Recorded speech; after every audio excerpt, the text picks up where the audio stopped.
Buenas tardes. Continuaremos con este último módulo de estequiometría, ahora repasando los conceptos de reactivo limitante y reactivo en exceso.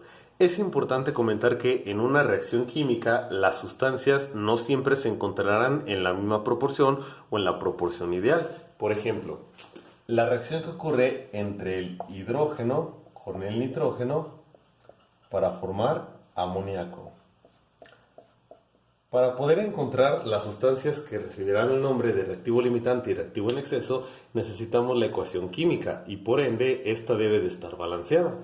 Para balancear esta, por ejemplo, necesitamos un 2 como coeficiente en esta posición y un 3 en esta otra. 3 por 2, 6 hidrógenos. 2 por 3, 6 hidrógenos. 2 nitrógenos. 2 por 1, 2 nitrógenos. Ok, esta ecuación química, por ejemplo, nos indica que se requieren 3 moles de hidrógeno por cada mol de nitrógeno. Sin embargo, esta cantidad o esta proporción no siempre será respetada, es decir, no necesariamente se encontrarán 3 a 1 en relación. Puede ser que en una reacción química, por ejemplo, se indique la reacción entre 4 moles de hidrógeno con un solo mol de nitrógeno. En este caso, por ejemplo, nosotros sabemos, gracias a la ecuación química balanceada, que por cada mol de nitrógeno se requieren 3 moles de hidrógeno. En el segundo caso contamos aún con un mol de nitrógeno, por lo tanto se requieren solo 3 moles de hidrógeno, pero no hay 3 sino 4. ¿Qué quiere decir? Quiere decir que en este segundo caso, de los 4 moles de hidrógeno presentes, solamente reaccionarán los 3 que requiere el nitrógeno, de tal manera que aún seguirán produciéndose 2 moles de amoníaco. Y del hidrógeno, del cual reaccionaron 3 moles, aún resta un mol que quedó sin reaccionar. Este reactivo, del cual se encuentra más en relación del segundo o de los otros, si hay más de dos, es el que recibirá el nombre de reactivo en exceso, ya que es aquella sustancia que permanece en la reacción aún sin consumirse. El otro reactivo recibe el nombre de reactivo limitante. Esto debido a que esta sustancia o reactivo es el primero en consumirse cuando se efectúa la reacción química. Por lo tanto, la cantidad de producto o productos viene determinada por el reactivo limitante, ya que al consumirse este, al acabarse, detiene la reacción. Por lo tanto, debemos de ser capaces de identificar en una reacción química tanto al reactivo limitante como al reactivo en exceso. Para eso veremos un procedimiento. Menciono uno porque en realidad hay diversas formas de encontrar reactivos limitantes y reactivos en exceso. Sin embargo, la que nosotros repasaremos será una mediante la utilización del número de moles. Hay algunas formas en donde podemos revisar fórmulas y diferentes ecuaciones. Sin embargo, es un poco más complejo porque de entrada hay que aprenderse las fórmulas, hay que aprenderse la simbología y a fin de cuentas pues no facilita mucho el cálculo. Sin embargo, la recomendación es que cuando tengan que encontrar reactivo limitante o reactivo en exceso, las cantidades de los reactivos que les proporcionen, pásenlas o utilicemos el número de moles. Es decir, si nos proporcionan gramos de uno, por ejemplo, esos gramos hay que convertirlo a moles. Si nos proporcionan mililitros o litros para el caso de gases, también los podemos convertir a moles. Independientemente entonces del dato que nos proporcionen, si los convertimos a moles, la comparación será directa y será más rápido encontrar reactivo limitante y reactivo en exceso. Veamos algunos ejemplos. Un problema nos dice, si reaccionan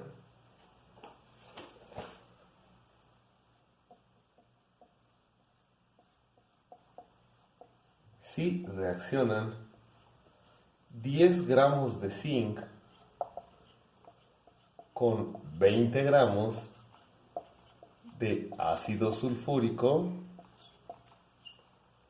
¿cuál es el reactivo limitante?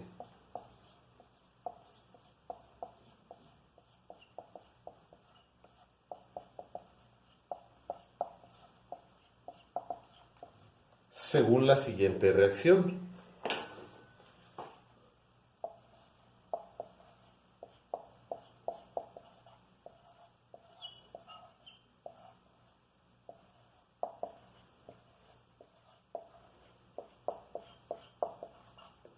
¿Ok? Entonces nos dan el enunciado y también la ecuación. Es importante mencionar nuevamente que para poder encontrar reactivo limitante y reactivo en exceso necesitamos de la ecuación química balanceada. Un zinc con un zinc. Dos hidrógenos, un azufre, 4 oxígenos y 4 oxígenos. En este caso la ecuación química ya se encuentra balanceada. Entonces procedamos a lo siguiente. Como les comenté hace un momento, lo recomendable es pasar los datos o las cantidades de las sustancias a número de moles.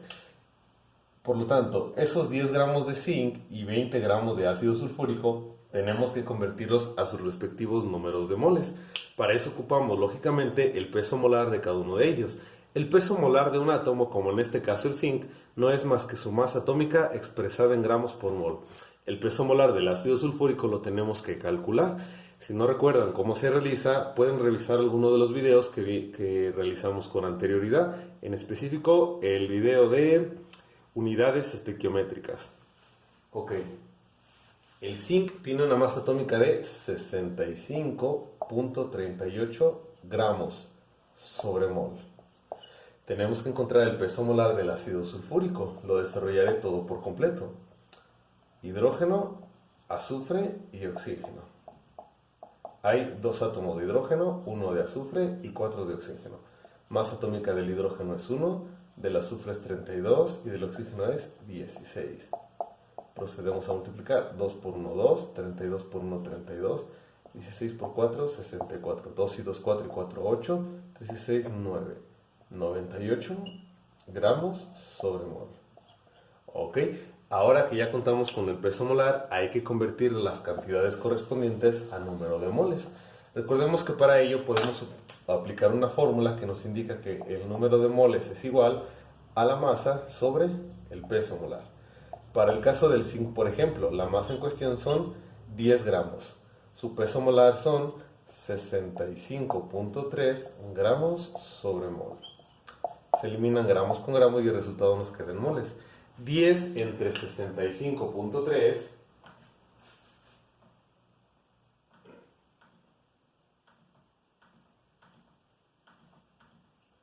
nos da un valor de 0.15. 0.15 moles de zinc. Ahora para el ácido sulfúrico.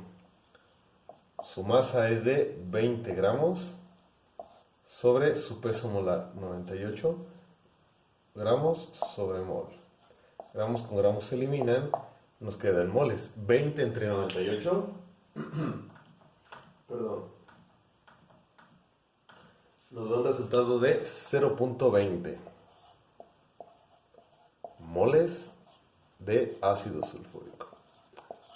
Ok, mucha atención con esto. Ahora en la ecuación nosotros podemos observar que la relación de moles es 1 a 1. Es decir, por un mol de zinc se requiere un mol de ácido sulfúrico. Un mol de zinc requiere de un mol de ácido sulfúrico. Repito, esta relación la podemos observar a partir de la ecuación. Un mol de zinc, su coeficiente, requiere un mol de ácido sulfúrico, su coeficiente. Por lo tanto, para este punto nosotros podemos emplear cualquiera de las dos cantidades, tanto la del zinc como la del ácido sulfúrico. Utilicemos la del zinc por simplicidad. 0.15 moles de zinc, ¿cuánto requiere? Con una regla de 3, 0.15 por 1 entre 1 nos da un valor de 0.15 moles de ácido sulfúrico. Esta es la comparativa o la relación que tenemos que obtener en todos los casos. Podemos ver que en este caso particular, 0.15 moles de zinc, que es lo que contamos acorde al problema, requiere 0.15 moles de ácido sulfúrico. Tenemos que comparar entonces la cantidad obtenida con la que hay en el problema. Se requieren 0.15, pero no tenemos 0.15, tenemos 0.20. ¿Qué quiere decir eso?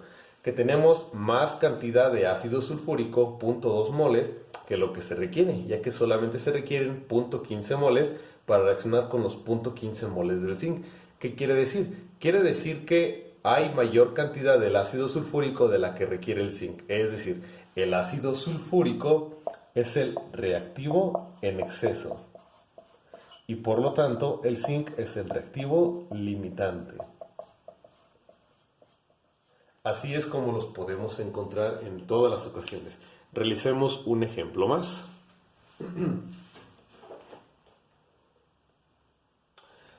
Ok, voy a borrar esto para realizar otro problema.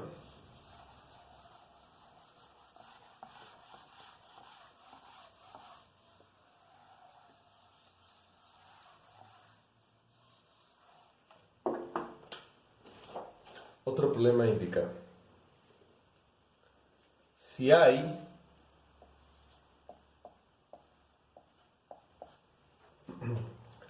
500 gramos de amoníaco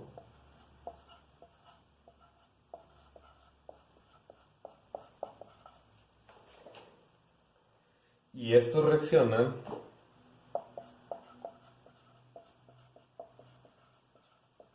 con 1000 gramos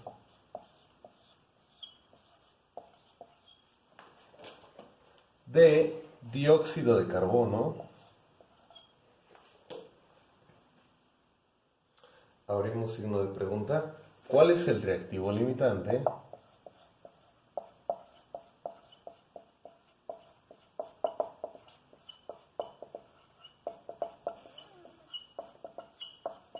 Según la siguiente reacción. Y esta reacción nos indica que el amoníaco reacciona con el dióxido de carbono para producir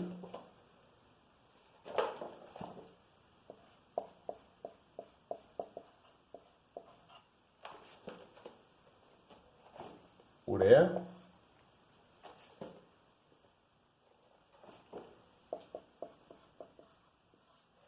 más agua. Ok. Lo primero que tenemos que hacer entonces, como ya lo hemos comentado, es balancear la ecuación. El orden correcto sería nitrógeno, carbono, hidrógeno y oxígeno. Un nitrógeno, dos nitrógenos. Aplicamos 2 para tener el balanceo. 2 y 2. Carbono. Un carbono con un carbono se encuentra balanceada. Hidrógeno 2 por 3, 6 hidrógenos. 2 por 2, 4 y 2, 6. Oxígenos 2. 1 y 1, 2. La ecuación ya se encuentra balanceada. Solamente necesitaba el 2 en el amoníaco. Ahora tenemos que obtener los pesos molares de las sustancias de las cuales nos proporcionan los gramos para luego convertirlo a moles. Estos son amoníaco y dióxido de carbono. El amoníaco, por ejemplo, un nitrógeno, 3 hidrógenos, masa de 14, masa de 1, 14, 3, 17. El nitrógeno tiene una masa de 17 gramos sobre mol. El CO2, un carbono, 2 hidrógenos, masa de 12, masa de 16, 1 por 12, 12, 2 por 16, 32, 2 y 2, 4, 3 y 1, 4. 44 gramos sobre mol. Ok, ahora tenemos que transformar los gramos que nos proporcionan en moles. Para el amoníaco, por ejemplo, número de moles es igual a la masa sobre el peso molar. Para el caso del amoníaco, la masa del problema nos indica 500 gramos sobre su peso molar, que son 17 gramos sobre mol. 500 entre 17 nos da un total de 29.4 moles. En el caso del dióxido de carbono, la masa del problema son 1000 gramos sobre su peso molar, que son 44 gramos sobre mol. Vamos con gramos y nos quedan moles. 1000 entre 44. Al dividir 1000 entre 44, el resultado es de 22.7 de CO2. Los de arriba son de amoníaco. Ok, ya que tenemos los dos en moles, ahora procedemos a realizar la comparación. En el problema podemos observar que por cada 2 moles de amoníaco se requiere solo un mol de CO2. Nuevamente podemos utilizar cualquiera de los dos. Por simplicidad siempre utilizo el primero.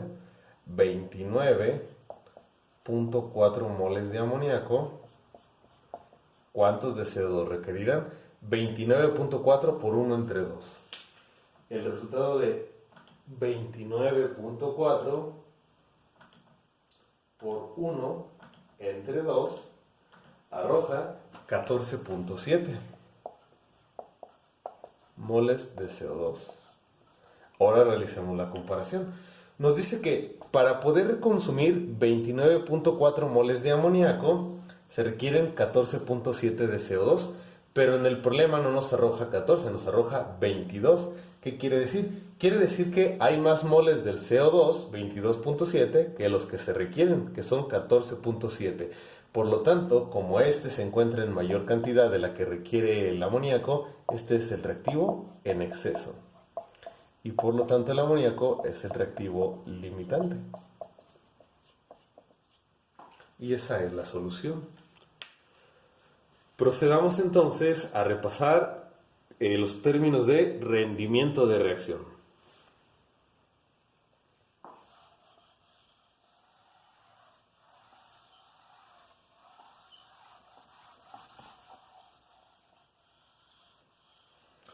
El cual es el último subtema del módulo de estequiometría.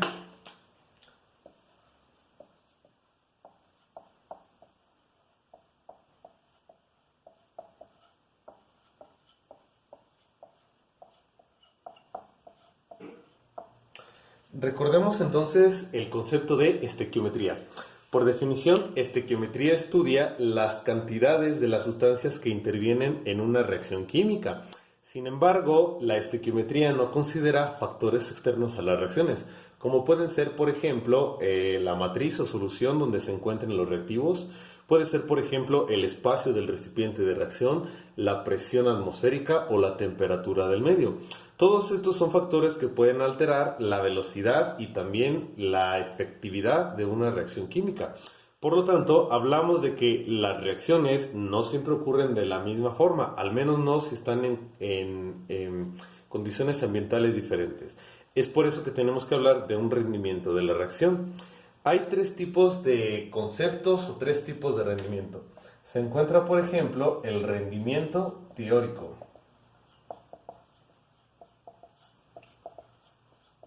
El rendimiento teórico es lo que se debe de obtener acorde a la teoría para la reacción, pero es muy diferente, puede ser muy diferente al rendimiento real,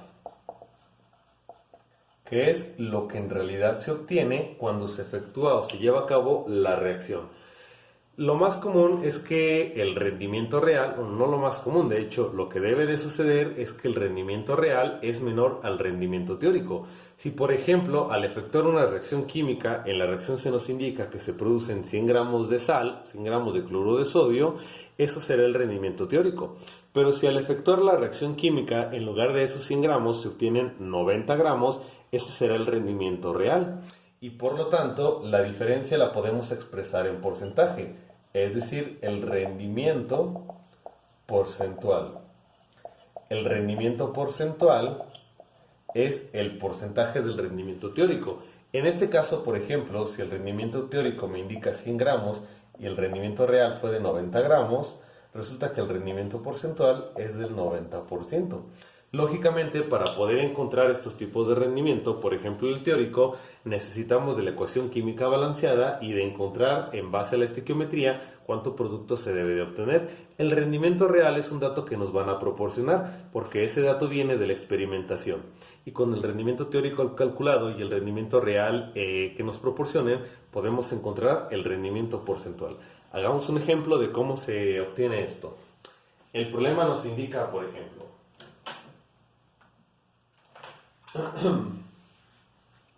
vamos a disponer del espacio.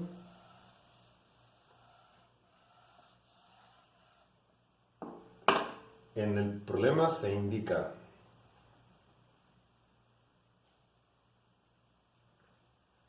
en la siguiente reacción química, tetracloruro de titanio más magnesio produce titanio más cloruro de magnesio. Y nos dice la pregunta, ¿cuál es el rendimiento porcentual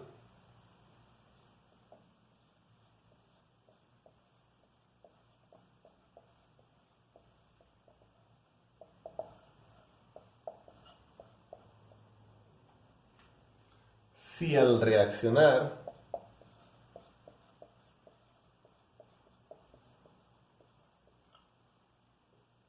3.55 gramos de tetracloruro de titanio con 1.12 gramos de magnesio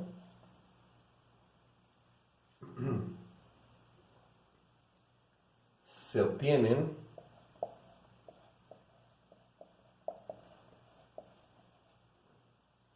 7.9 gramos de titanio.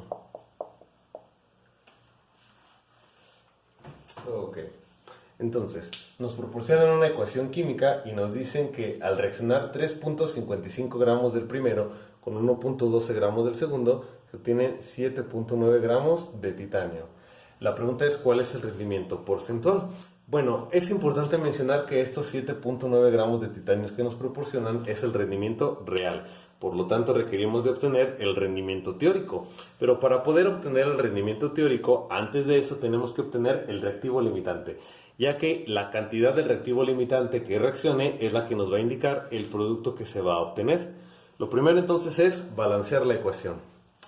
Un titanio, que es el primero porque es metal, con un titanio se encuentra balanceada.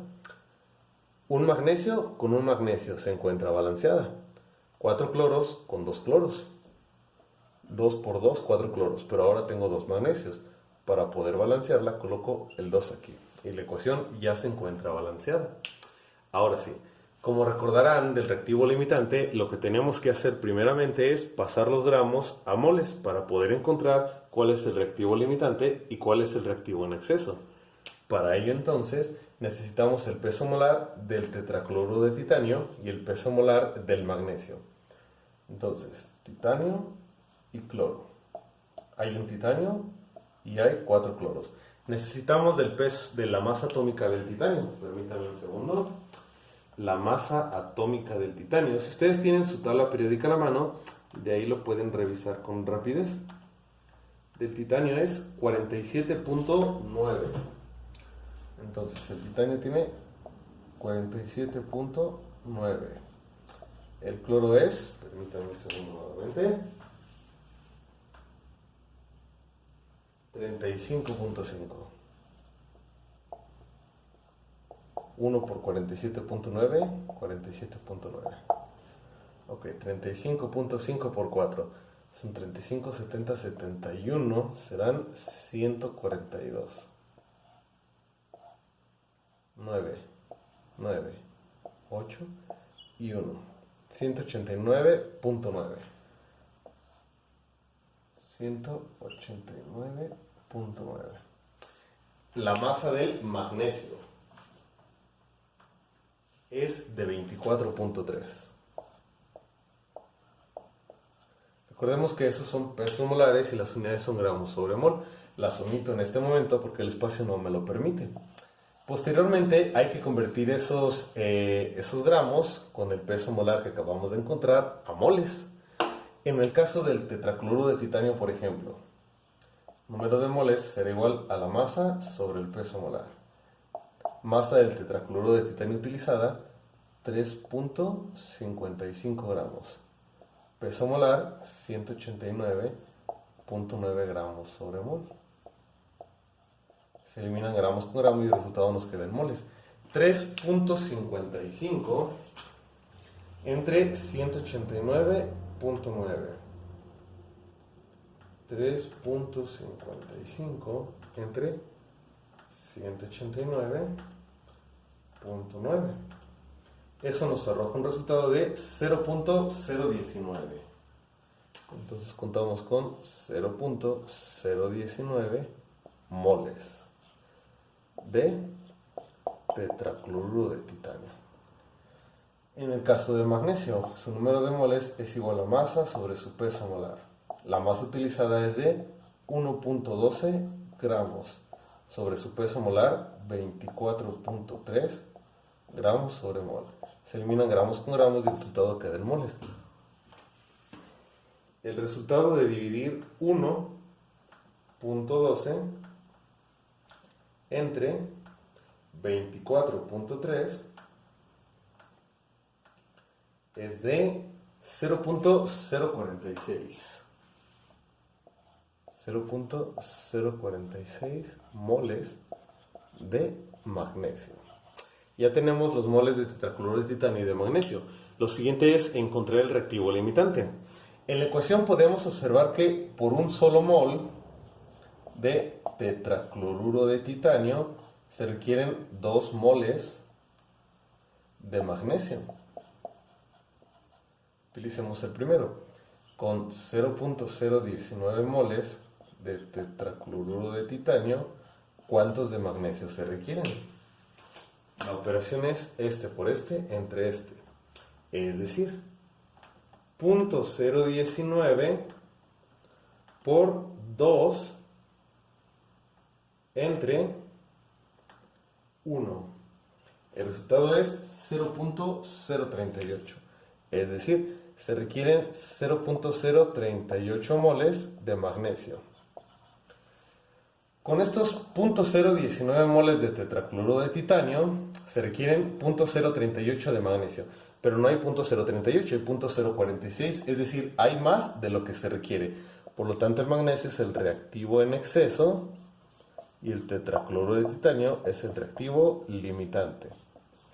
Para encontrar el rendimiento teórico, entonces, tendremos que utilizar el reactivo limitante, ya que al ser el primero en consumirse es el que determina cuánto producto se va a obtener. Ok, entonces, ya que los hemos encontrado, voy a proceder a borrar este para poder ocupar el espacio. Y aquí tenemos que empezar con factores de conversión. 0.019 moles de tetracloruro de titanio. Queríamos saber cuánto se va a obtener de titanio. Teníamos que obtener la relación de la ecuación. Moles de tetracloruro de titanio a moles de titanio.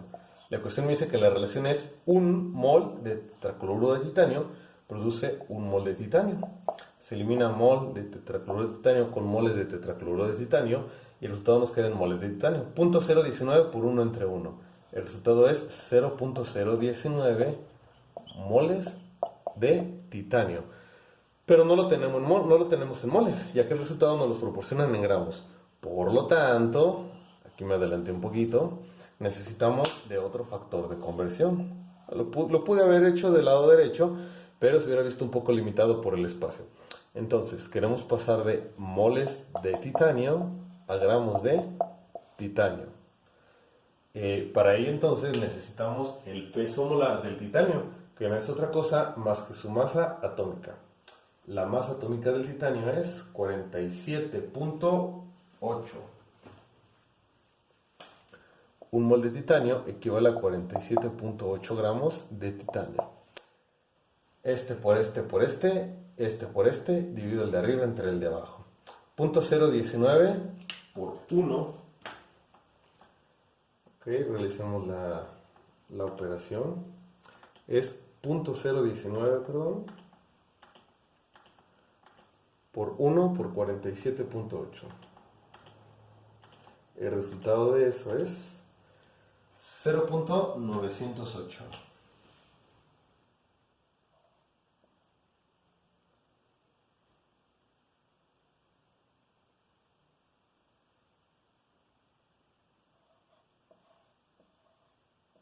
Gramos de titanio. 1 por 1 nos da 1. Okay, permítanme un segundo, creo que hubo algún tipo de error. Son 0.019 por 1 por 47.8. No encontré el error. 3.045.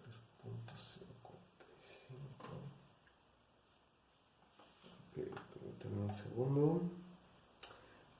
Es 1.1.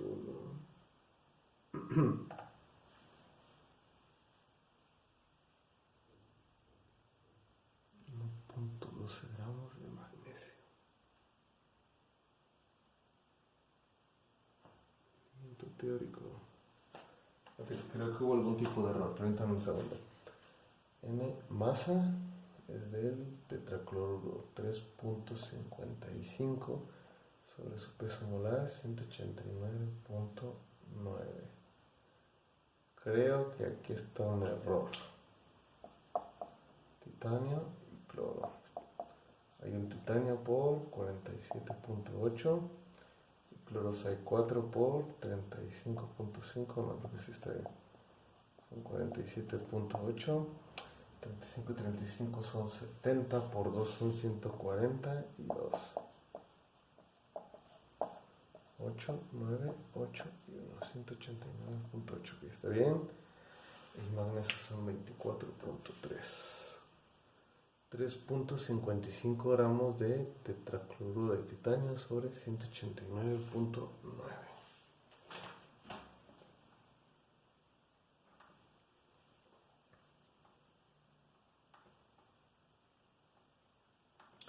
Son 3.55 entre 189.9.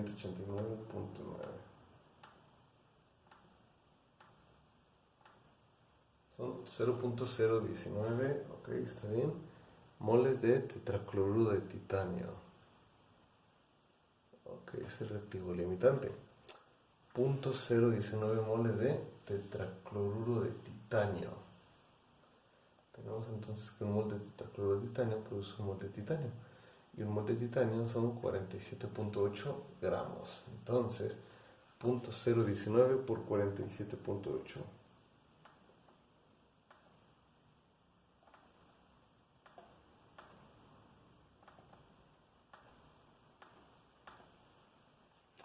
El resultado es 0.908. Ok, bueno, aparentemente está bien. No sé si hubo algún tipo de error entre los números del problema, pero todas las operaciones son correctas. ¿Qué fue lo que me hizo dudar? Bueno, les había comentado que el rendimiento real típicamente o no típicamente debe de ser menor al rendimiento teórico, porque no se puede obtener más de lo que se debería. En este caso, por ejemplo, el rendimiento teórico es de 0.908 gramos de titanio y el rendimiento real que nos están proporcionando son 7.9 gramos. Déjenme revisar este dato, tal vez aquí se encuentre el problema. Dice, ok, sí, ahí está el problema. Son 10.4, ok. Y 10, no son 7.9, son 0.79. Ok, 0.79. Ahí estaba el error, por eso no cuadró. Ok, bueno, punto y aparte de esta pequeña confusión, entonces, ya tenemos el rendimiento teórico, 0.908 gramos, y el rendimiento real es de 0.79. El rendimiento porcentual, entonces, es el rendimiento real sobre el rendimiento teórico por 100%. Nuestro rendimiento real fue de 0.79 gramos. El rendimiento teórico es de 0.908 gramos por el 100%.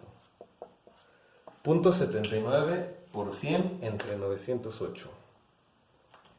Ok, 0.79 por 100, 79 entre 0.908. El resultado es de 87%.